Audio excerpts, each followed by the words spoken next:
his face. He bent over, gasping for air. "They'll kill you when they find out, Kilcannon," he finally managed to stammer. "I swear they'll kill you."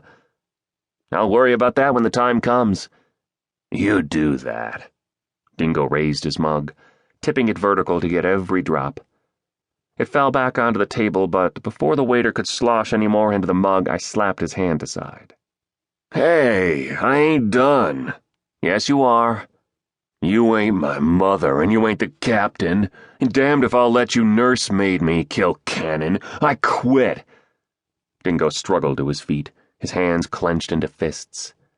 I stayed seated, just looking back at him. "Get up! Damn you, get up! When I'm done, there won't be enough of you left to run through a recycler." "Right." I stood slowly, keeping my hands lowered. "Let's go." "I told you I quit. I ain't going on this voyage. I never aimed to, and I won't. Not there." "Okay." My answer took a moment to penetrate through layers of alcohol-soaked brain cells. Then Dingo lowered his fists a little and stared at me. "Okay." "Sure. Let's get your stuff off the ship. You'll need it." Dingo grinned broadly, wavering on his feet.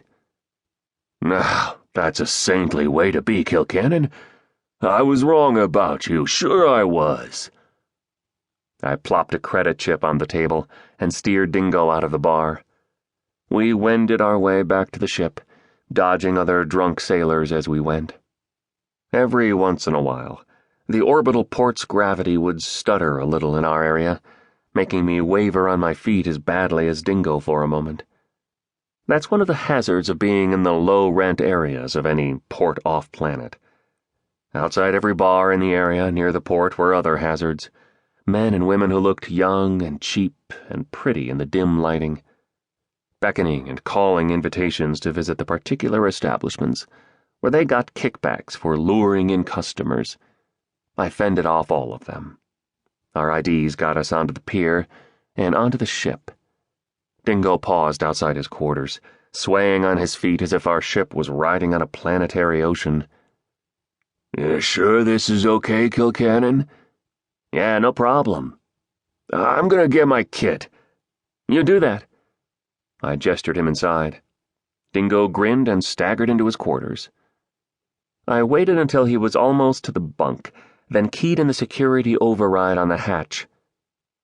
Dingo was still turning his head to see what the noise was when the hatch slid shut and locked. I heard a roar of anger, followed a second later by the impact of Dingo's body against the hatch.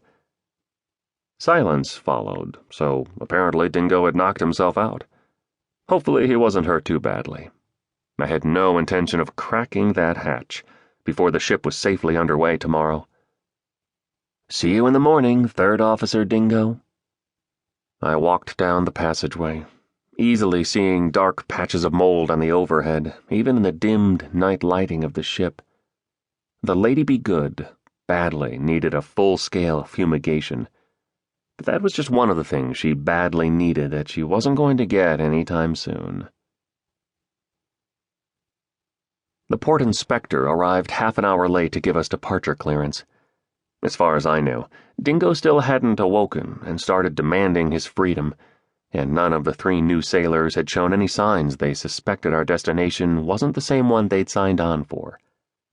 The inspector gave the entry lock of the Lady a sour look, but she couldn't flunk us on the basis of that lock.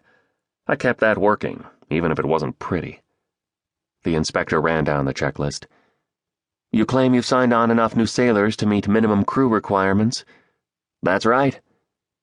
"You couldn't be too subservient, or the public servants would ride right over you, but you couldn't diss 'em either, not if you were smart." "You can confirm they're on board from the pier access records." "There's ways to gimmick those records." "I wouldn't know anything about that." "I bet you don't."